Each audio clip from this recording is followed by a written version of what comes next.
Tokyo Plain. 24 November 1944. The sun is high and cold above a whitened haze. At 29,000 feet, a B-29 formation cuts thin contrails across the sky. Inside the pressurized hull, oxygen masks hiss. Gloves creak against bakelite grips. A gyro-stabilized sight steadies in trembling air.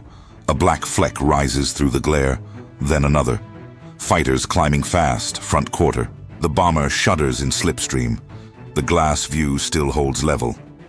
Range dials click under a gunner's fingers. The turret he commands by wire and servo is 30 feet away, humming to its cues. He does not touch the guns. He never will.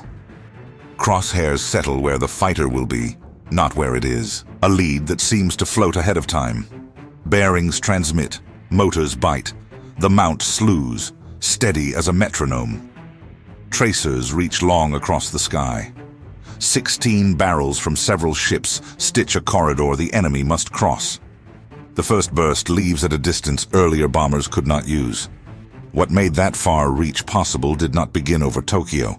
It began with a problem on a drafting board and an insistence on elegant control of guns you could not touch. The B-29 began with air that could kill you.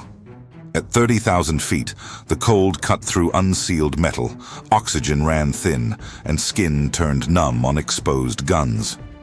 The next American super bomber would be pressurized, fast, and high. You could not stand in the wind-blown waste with your hands on a pintle mount anymore. The guns had to move without a man beside them. In 1940, the Army called for an intercontinental bomber. Boeing's answer, the Model 345, carried a simple dilemma inside its smooth fuselage. Seal the crew, seal the systems, keep the guns outside, control them from within. The problem was not just mechanical, it was human. A gunner would no longer feel the gun lift and twist under recoil. He would steer a sight. He would trust mathematics and motors in a world that punished delay.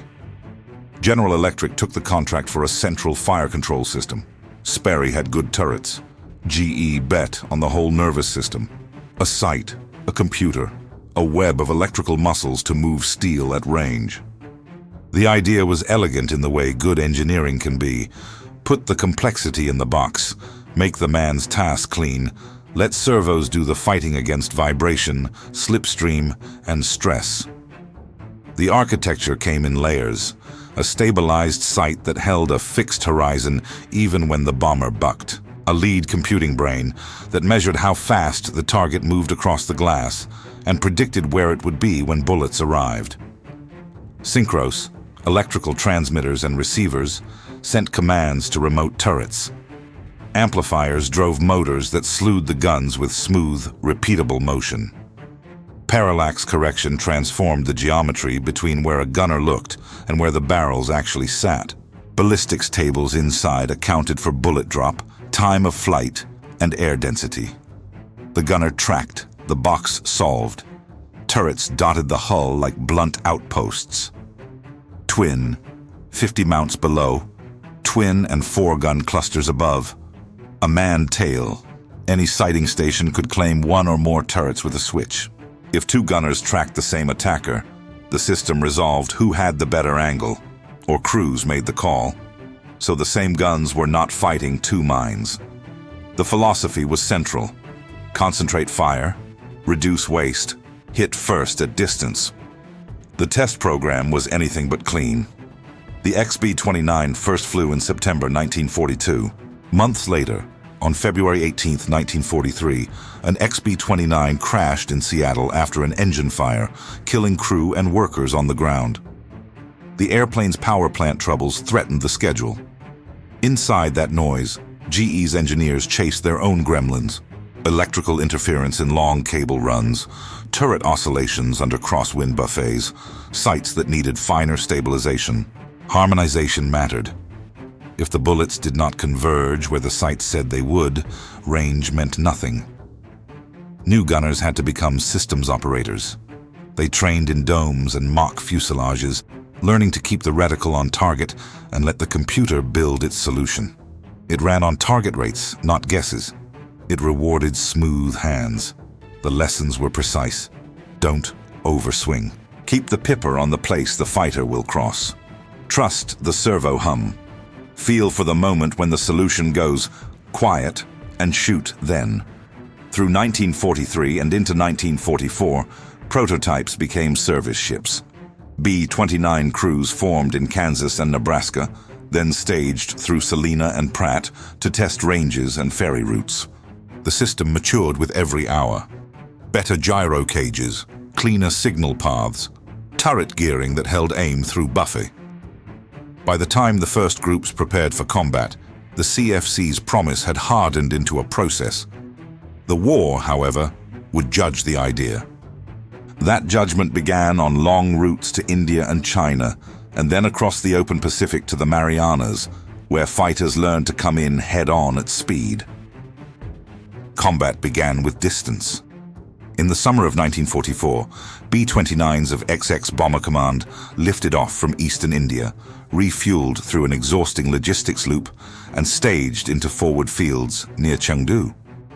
Operation Matterhorn placed the new bomber in thin air above a continent and a sea it barely knew. The first strike on the home islands, Yawata, 15th of June 1944, announced a new altitude war. Engines overheated. Winds tore at formation integrity. Japanese army fighters reached up with head-on runs and fast slashes from the beams. Over China and the South China Sea, the Central Fire Control System met its first hunters. Gunners learned the rhythm. Acquire early, track smoothly, let the analog box compute. If a Ki-44 Shoki pressed a frontal pass, the forward stations claimed the upper and lower forward turrets, laying a long cone of tracers ahead of the closing arc. If a Ki-61 Hien slid in from the right beam, the nearest station took primary control. A second operator could assign a supporting turret if geometry allowed. The machines enforced discipline. Synchros carried only one master command per turret. Conflicts were resolved by switch and practice, not by shouting into the interphone. Teething remained. On hot, high fields, electrical connectors grew temperamental. Early stabilizer drift could spoil long-range solutions. Crews countered with tighter harmonization and obsessive maintenance. Gunnery officers drilled allocation procedures again and again. One fighter, one mind, one mass of fire. In the domed trainers and on the flight line, the lesson held. Resist the urge to chase with the sight. Keep the rate steady. The computer solves rate, not raw angle. When the sight picture steadies, the first burst counts. As Allied forces took the Marianas in mid-1944, Saipan in July, Tinian in August, Guam soon after, the war bent toward the Pacific's center. Otimyon Bomber Command formed in the islands. The 73rd Bomb Wing arrived first on Saipan, then 313th on Tinian, and 314th on Guam. Concrete ran to the horizon. Service squadrons built radar bays and gunnery shops under Coral Sun. The distance to Tokyo dropped to roughly 1,500 miles. The stage changed. The problem did not. At 25,000 to 30,000 feet, fighters still came fast and small against a sky that shimmered with jet stream winds. Japanese tactics hardened. Head-on passes meant less exposure to the overlapping cones from the dorsal and ventral turrets. Beam attacks exploited the few seconds when range was changing rapidly and deflection mattered most. Late war types, Ki-84 Hayate and improved Ki-61s, climbed with urgency. Navy units added A6M Zeeks, J2M Raidens, and N1K Scheidens near the coastal approaches. The B-29's defense depended on seeing early and shooting long. The elegant idea, clean sight, hidden complexity, fit this fight. Stepwise improvements reached the line. Better gyro stabilization reduced slow drift. Amplifier shielding cut noise in long cable runs. Harmonization fixtures ensured that the gun's line of fire matched the Sight's promises at combat ranges. The crew's technique matured with the hardware. Lead computation rewarded smooth, constant tracking. The system's parallax correction made a man in the nose effective with a turret under his feet and another 20 feet aft. Fire discipline kept ammunition for moments that mattered. The tail would become its own world. Radar ranging emerged for the aft station, the AN/APG-15B set, with its small dish projecting from the tail fairing, giving precise distance to the pursuer. Tail gunners watched a pip on a scope resolve the last uncertainty in the solution: range. With range locked, deflection and elevation fell into place. First bursts reached farther and hit harder. Installations began late in 1944 and spread through the force as kits and time allowed. By autumn, the pipeline delivered aircraft and men in volume. Brigadier General Haywood Hansell led 21 Bomber Command as the first Marianas-based strike on Tokyo took shape. The B-29s would go high in daylight against the Musashino engine works and other targets on 24 November 1944. Crews checked the sights, tested turret drives, and loaded belts with armor-piercing incendiaries. The plan depended on formation integrity, altitude, and the ability to throw accurate fire across open air long before an attacker could fire back. The morning would be cold and bright. The fighters would come. The solution would be waiting in the glass. 24th November 1944. The 73rd Bomb Wing lifts off from Saipan before dawn and arcs northwest. 4 groups, 497th, 498th, 499th, 500th, lock into a long, high stream aimed for the Musashino engine works on Tokyo's western edge. Altitude, roughly 25,000 to 30,000 feet. Temperature cutting, winds hostile. The crews know the plan. The machines know their part. Tokyo lies under a bright winter sky. The jet stream shreds tight formations into ragged files. Bomb runs lengthen.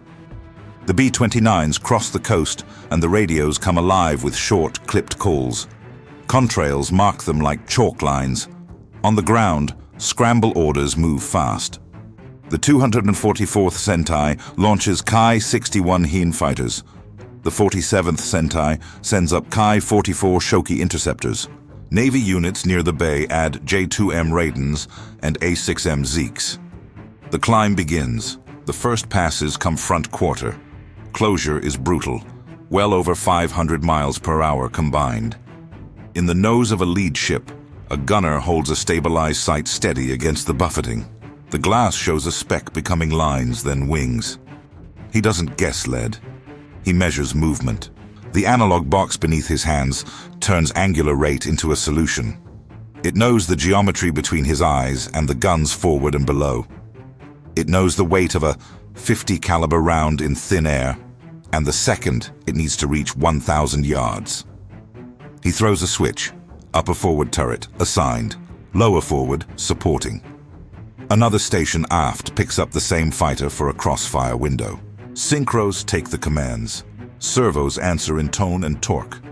The barrels, 30 feet away in pressurized isolation, come alive without a man beside them. The fighter flashes in and out of sun. The sight stays quiet. That is the signal. The first burst leaves early, well past the distances thunderbolts or fortresses usually trusted. Tracers hang for a heartbeat, then stitch into the converging arc. The gunner does not see the bullets. He sees the rate hold. He feels the computer's logic through the absence of drift. The fighter shudders, slips a wing, and darts beneath the formation. Another takes its place. Across the stream, the pattern repeats.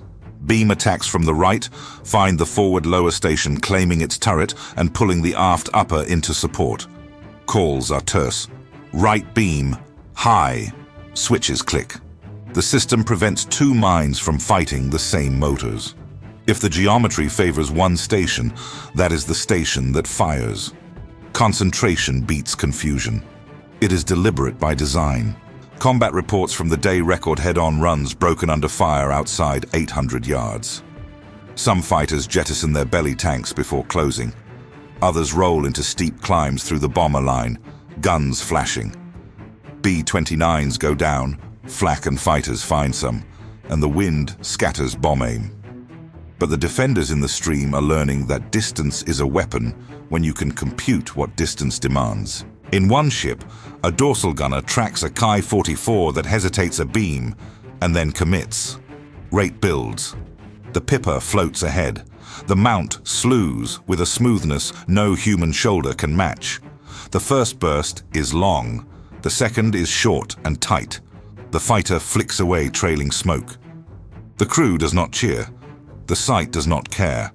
The next speck is already moving in the glass. The genius is not drama. It is restraint. The sight uses the pilot's own motion against him. If the attacker jinks, the rate changes and lead changes with it.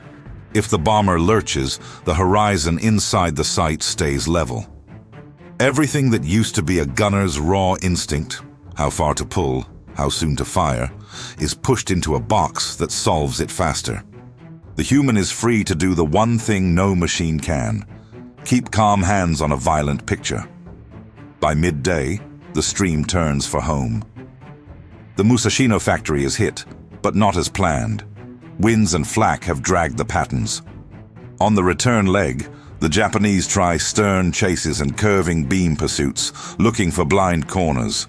The B-29's tail guns, manned and fierce, carry the last word in every pass.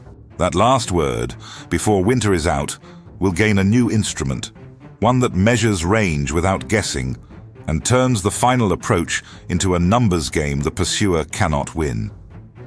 Winter deepened and the raids widened. Tokyo, Nagoya, Osaka, Kobe, daylight missions threaded between weather systems and the jet stream, then slipped home in twilight. Fighters learned the streams, the altitudes, the angles. The B-29s answered with steadier hands and a sharper instrument at the one place where distance mattered most: the tail. The new gear arrived in crates and kit lists.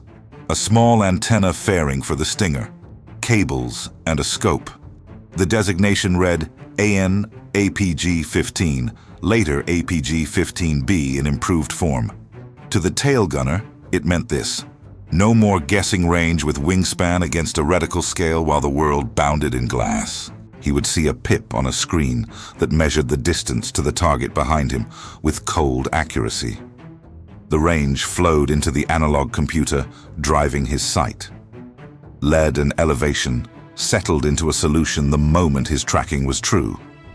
By late 1944 and into early 1945, ships rolling out and refitted in the Marianas carried the set. It changed the stern fight. Japanese pilots liked a curving approach from Aston Quarter, sliding into the dead cone and then closing hard. Without range, the defender chose between early, wasteful fire or perilously late bursts. With radar, the tail position became a gate. At 1,000 yards, the solution built. At 800, the first burst left with intent. If the attacker kept coming, the next 2 or 3 were shorter, tighter, and cruelly accurate. Mission reports told the pattern in spare lines. January 1945 over Nagoya. Multiple stern attacks, broken up beyond conventional small arms range. February over Tokyo and Kobe, long tracers reaching into the approach, gunners calling short, controlled bursts with radar range confirmed. The system still relied on a human picture. The radar only measured distance. The sight and the gunner did the rest, tracking rate, holding center, resisting the urge to overcorrect. But the one uncertainty that had always cost seconds and shells, how far, was answered by a quiet sweep on a tube. Daylight battles ran alongside a doctrinal shift. Lieutenant General Curtis LeMay would soon turn the Superfortress toward night and low altitude for incendiary attack. But in January and February, high-altitude daylight still demanded the full architecture. Multi-station control worked as intended when the tail pressed a fighter forward into the cone of the dorsal turrets. A tail burst, forced a check turn. An upper station, already tracking from range, took over with a clean handoff. Electrical muscles made the transition without lurch or lag. Concentrated fire came not from luck, but from coordinated geometry. Enemy counters grew desperate. Some pilots tried heavy cannon from outside, 50 caliber reach, loosing shells in long arcs that burst among contrails. Others bored in, and then kicked rudder to present a slimmer profile through the stream. A few chose ramming, Tayatari, hurling themselves at a bomber to break a formation and make a hole. No fire control could solve that moral equation. But at the ranges where choice still lived, the central system punished hesitation. The more an attacker stayed in a predictable curve, the more perfect the gun solution became. The hardware held under brutal conditions. The servos in the tail turret carried their own vibration. Cable runs out to the Stinger picked up noise and weather. Crews learned how to keep the radar warm, how to check the scope for clutter, how to trust the number and not the eye when haze flattened the picture. The analog computer did not care about glare. It accepted range and rate and fed the guns exactly what steel and air demanded. Over Osaka in late February, a formation crossed a bank of scattered cloud. The sun flashed off a Kai-84 as it rose through a gap astern. The tail gunner had already picked him up. Range pip steady, 6 ticks closer. He held the pipper where the fighter's path would bring it. The first burst reached across clean air and found metal before the attacker even settled into firing position. The Kai-84 slewed, then fell away to re-attack with less nerve.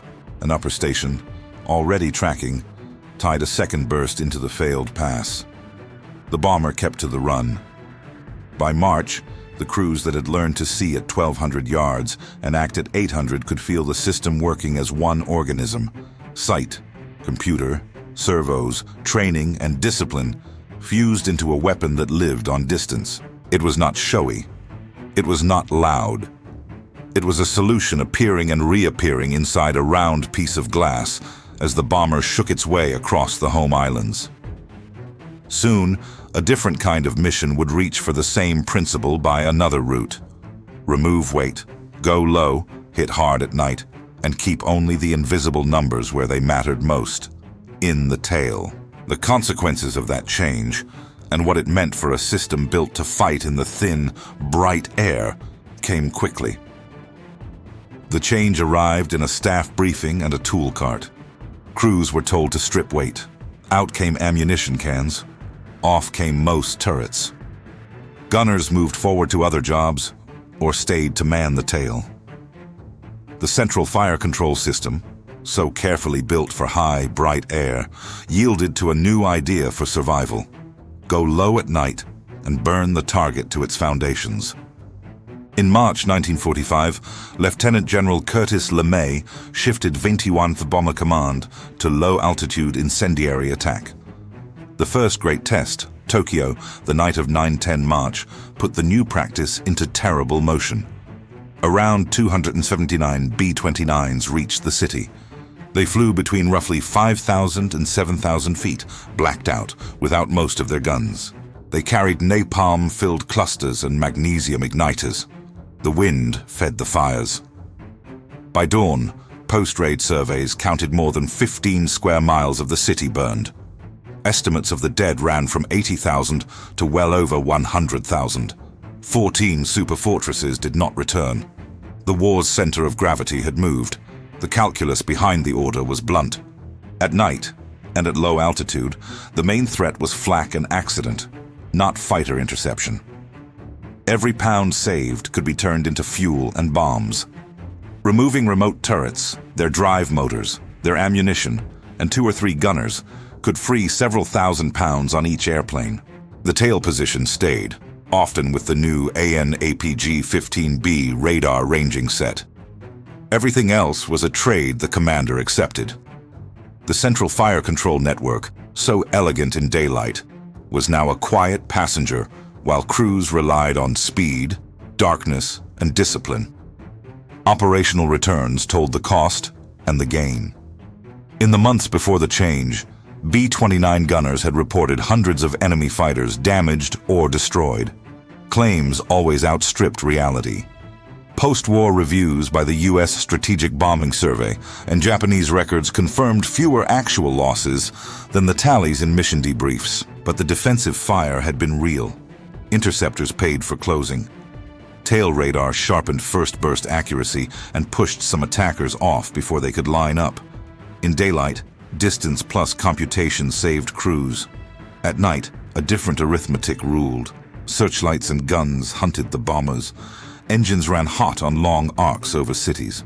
Collision risk rose in the dark among hundreds of airplanes.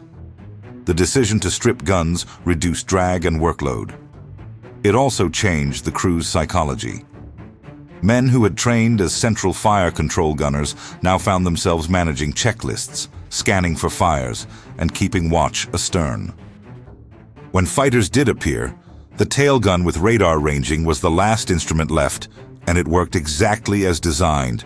Produce a clean solution, quickly fire in short controlled bursts, end the approach before tracers from behind found the right distance.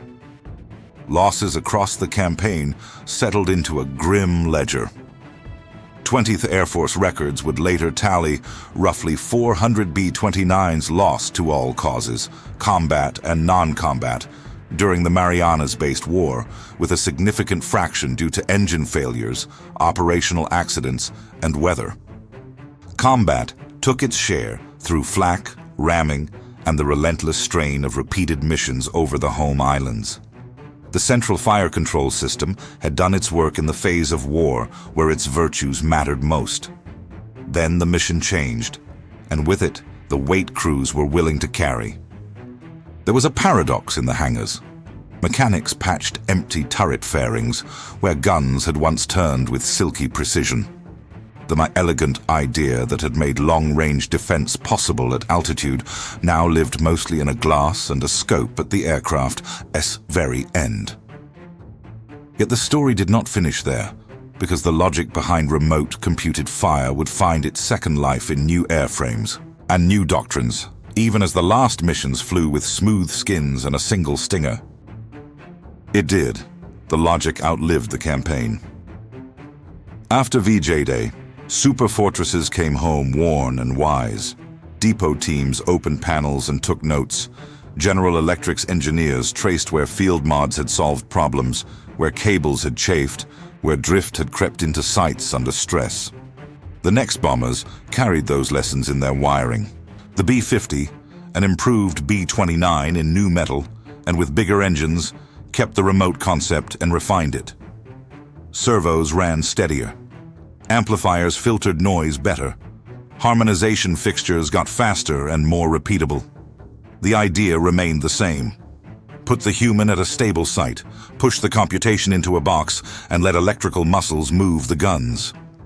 The war had proven that a calm hand on a gyro site could do more than brute strength at a window ever could. The B-36 took the principle to a new scale. Early models bristled with remotely controlled turrets, periscopic sights, and radar-assisted ranging. Distance became doctrine. The Giant would later shed most of its guns with the same ruthless arithmetic the B-29 had met in 1945: weight, drag, threat. But the system architecture survived the cuts. Remote control, stabilized sighting, automatic lead and elevation built from rates. When guns remained, they were fed by numbers. A generation of Cold War bombers carried the logic in their tails. Radar-directed stingers on the B-47 and B-52 took the last approach and turned it into an equation. The operator sat behind tubes and scopes, not a breech. The box solved range and led faster than a man could with a ruler on a reticle. When guns finally gave way to missiles and speed, the habit of separating the human picture from the machine math remained. Combat became a conversation between sensors and servos, one that began in a pressurized tube at 30,000 feet, with a gunner's fingers on a small, stabilized sight. Training changed with it. Wartime gunnery schools had already shifted from aim and hope to track and let the computer work. Post-war syllabi turned gunners into technicians. They learned to read drift on a scope, to feel dead band in a servo, to harmonize a turret with a fixture and a check card. The job title would change, gunner to defensive systems operator, but the core remained. Hold the picture steady and let the numbers do their part. The historical record set claims against outcomes. Post-war surveys pared back wartime tallies. Japanese archives and US boards cross-checked combat reports and found fewer confirmed shoot-downs than the heat of debriefs had recorded. That did not erase the effect. Interceptor tactics bent around the B-29's long reach. Head-on passes demanded speed and nerve because the first accurate bursts now came at ranges where a pre-war bomber would still be quiet. Stern chases met radar-guided fire that did not guess. The deterrent lay as much in punishment for hesitation as in the number of airplanes falling from the sky. In museums today, the B-29's turrets look static under the lights. The glass of a sighting station reflects a visitor's face. The elegance is not obvious until you imagine the system alive. Synchros humming, gyros holding a false horizon steady, a human hand tracing a motion in glass while a hidden brain lays a solution over a slice of air. That is the lineage. Take a problem too complex for reflex and build a tool that makes calm possible. The last missions of 1945 ended the war for which the system was born. The principle behind it did not end. It crossed into new airframes, new sensors, and a new century. What remained constant was a quiet bargain between a designer and a crew. Simplify the task, hide the mathematics, and give the human room to make the right choice under pressure. The meaning of that bargain, and what it asked of both engineering and judgment, brings us to the final measure of elegance in the long, empty air after the last pass. Elegance in war is a careful word. Here it meant removing struggle from the one place it did the most harm, the human hand under stress. The B-29's remote fire control hid complexity where it belonged, inside metal and wires, so the gunner could hold a picture still. It made computation invisible. It turned panic into procedure. The design answered a specific cruelty of altitude. At 30,000 feet, nothing forgives delay. Fighters arrive as specks, then threats, then wreckage or loss. An engineer's answer was restraint engineered into hardware. Stabilize the sight. Measure motion, not guesses. Solve the lead with rate, not hope. Move the guns by servo, not muscle. When the picture quiets, let the first burst speak at range. That approach altered more than a shootout over Tokyo. It rewrote the role of the defender. The gunner became a systems operator, eyes, judgment, and discipline, served by instruments that understood geometry better and faster than nerves ever could. It also changed the attacker's math. Every extra second spent on a smooth curve into the cone increased the chance of a first burst hit. Distance, once safety for the fighter, became a place where the bomber could strike first and cleanly. The legacy ran forward in time under different skins. Tail radars, periscopic sights, remote mounts on post-war bombers. All of them borrowed the same quiet idea. Separate the human view from the machine act. Make the man's task simple, repeatable, calm. Let the box do what boxes do well. When weapons moved from guns to missiles, the principle held. Sensors make a picture. Computers solve a path. The human decides. There is a moral layer under the mechanism. Better fire control saved crews. It also helped carry fire to cities. The same serenity that held a reticle steady at 800 yards held a bomber on course over a burning grid. Elegance does not judge. People do. That is the burden inside every clean solution. Imagine the sight one last time. A circular glass. A horizon held steady against turbulence. Nothing in it now but pale sky. The hum of servos sinks. The reticle glows, then fades. The air is empty. The idea remains quiet as ever, waiting for the next pair of steady hands.